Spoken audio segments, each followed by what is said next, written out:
Namaste students, welcome again. In our previous lectures, we have talked about elements. Now, we will talk about the next category of pure element, pure substances, that is compounds. So, what compounds are? Basically, compounds are composed of elements in a fixed proportion. There are so many examples. We are dealing with the day-to-day life with the compounds. So, let's study about some compounds. So firstly, what you have to learn that what compound is. A compound is a pure substance. It is this one thing. It is a pure substance and it is made up of two or more elements. Two or more elements are chemically combined with one another in a fixed proportion by mass. Fine. So now what is this fixed proportion by mass? Let's understand. Firstly, I'll give you some examples of compound. Like water.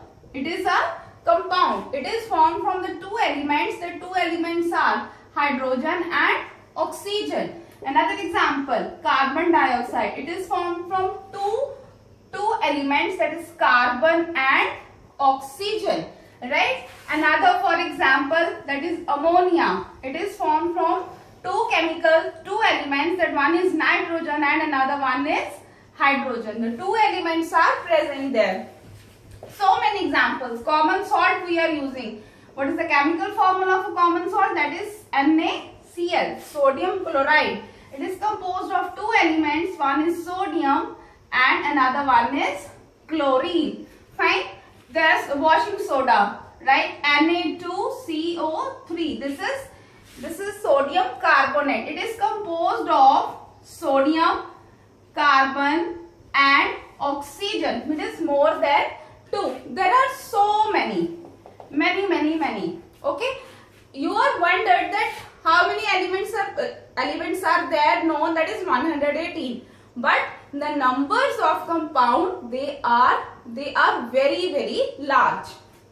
Okay. So the next thing we have to learn that what it means fixed proportion by mass. So I'll take the example of water. Fine. So you know the mass of hydrogen is 1 and the mass of oxygen is 16. Fine.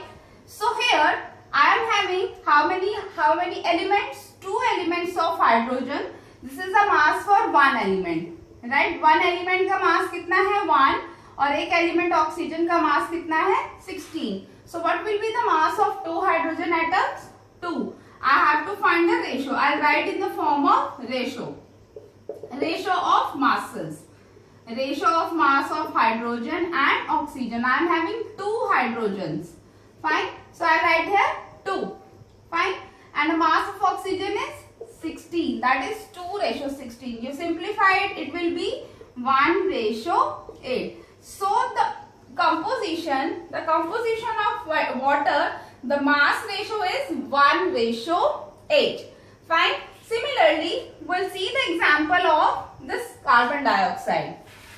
Fine.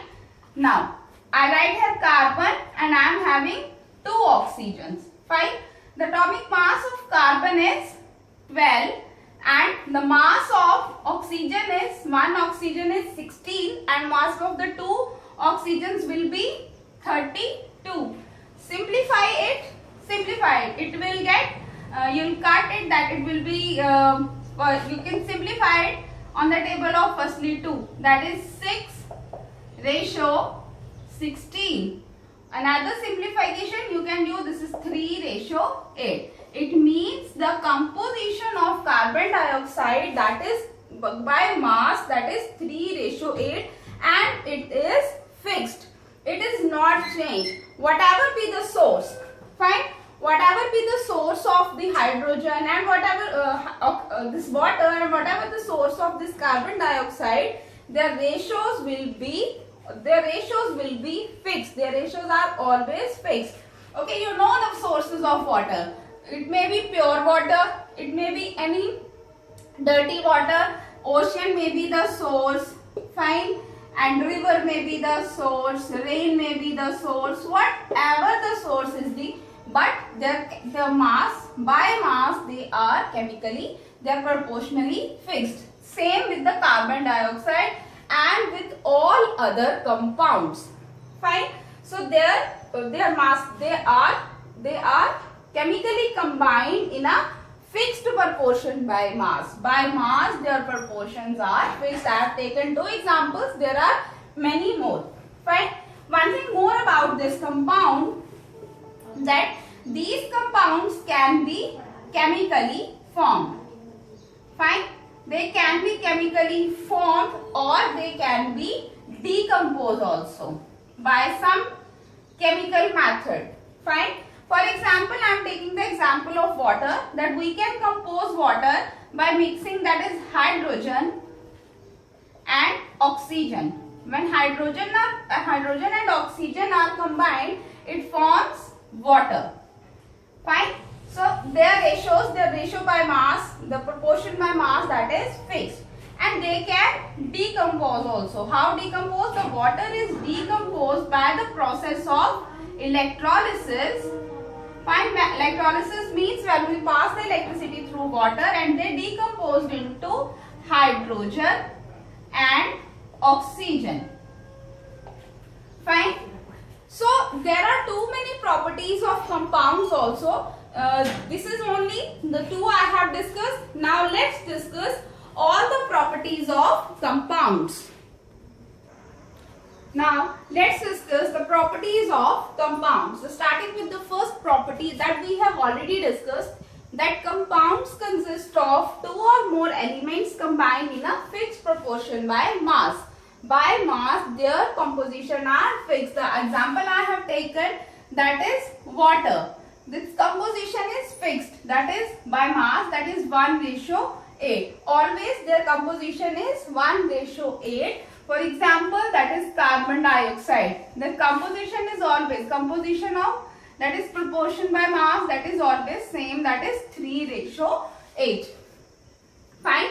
Now talking about the next, that is important one, that properties of compound, they are entirely different from their constituting elements. जो elements से मिलके compound बना है, उनकी properties से compound की properties are far different. So let's understand with the help of the example.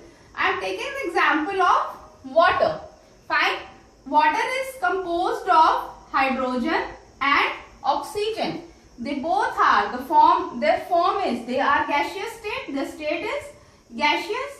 But what is the state of water? That is liquid. So it means the property of water, this is entirely different from the properties of hydrogen and properties of oxygen. One more, that is carbon dioxide. Fine. So carbon dioxide, it is composed of carbon and it is composed of oxygen. Okay, you know that carbon is combustible, right, and oxygen is supporter of combustion, means they help in combustion. Fine.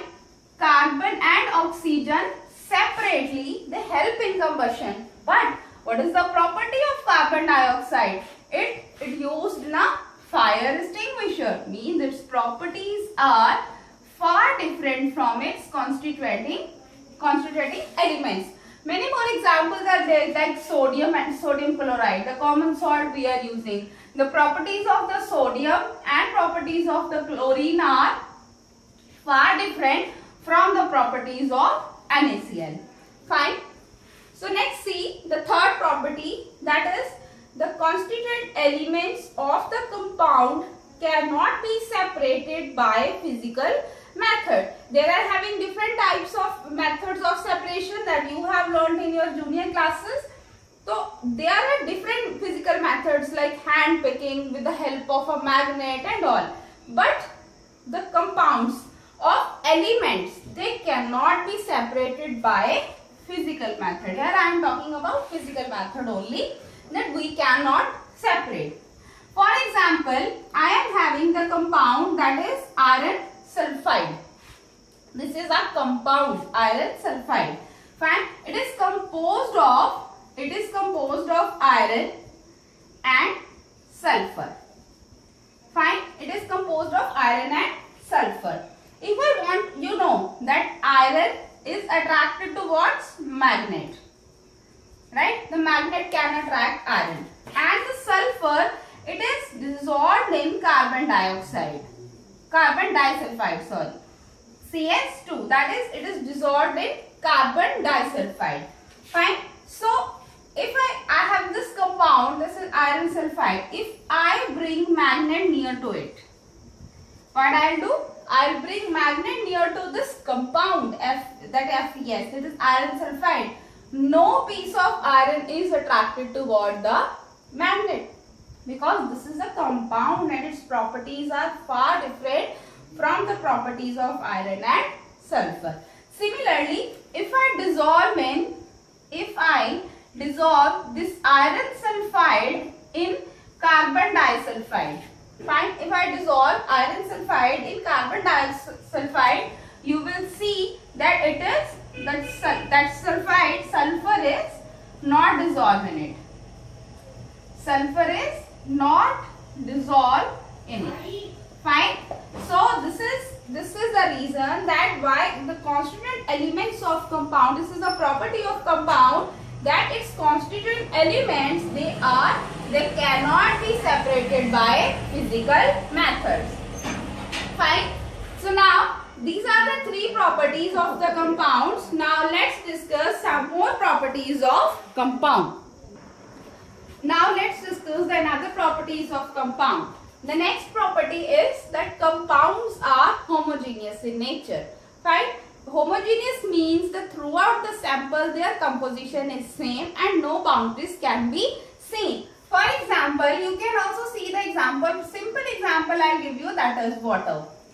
Whenever you see the water with the help of magnifying glass, can you see the different elements present in this? No, it is always homogeneous, means no boundary of hydrogen and oxygen is seen. Similarly, carbon dioxide, it is always homogeneous. You cannot see the boundaries of this carbon and oxygen separately. You cannot see carbon is this and oxygen is this. This is homogeneous. Similarly, iron sulfide. Fine. Whenever you see the iron sulfide with the help of magnifying glass, you cannot see the different layers. You cannot see the boundaries. So it means throughout the sample, the composition of iron and sulfur is same. So that is why it is a homogeneous substance. Next is the compounds having the melting and boiling points fixed. Their melting and boiling points are fixed in spite of their elements. Fine. Similarly, this water. Fine. Their melting point is, this melting point and boiling point, you can say that this is 100 degree Celsius. You can say that the freezing point of this is, freezing point of it is 0 degree. Fine. So melting point is also 0 degree Celsius. Boiling point of water is 100 degree Celsius. So it is fixed. It is always fixed. Fine. So the next is the compounds. The formation of compound occurs because of chemical reaction. Because you know that how compounds are formed by chemically reacting, and it is accompanied by energy changes. Energy changes means a lot of energy is released. A lot of energy is released in the form of heat, light. Fine. In the form of heat and light, the energy is released. Fine. Similarly, this iron sulfide, when iron and sulfide are chemically reacted, right? Chemically, they are heated together. When the reaction starts, iron sulfide is formed and lot of energy is released. Lot of energy is released. It means the energy, always there is a energy changes. Sometimes the energy releases, but in other cases energy may be absorbed. So the reactions, the compounds formed by this chemical reactions, they are called as chemical compounds. Fine. The compounds which are formed by the chemical reaction, they are known as chemical compounds, and the reactions where energy changes are there may be two types, that is endothermic and exothermic. Fine. Endothermic means here heat is absorbed, it is the absorption of heat, and exothermic means when the heat is evolved, means heat is released. Fine. So this is all about the properties of compound. Now let's discuss this next category, that is mixture. So let's start mixtures.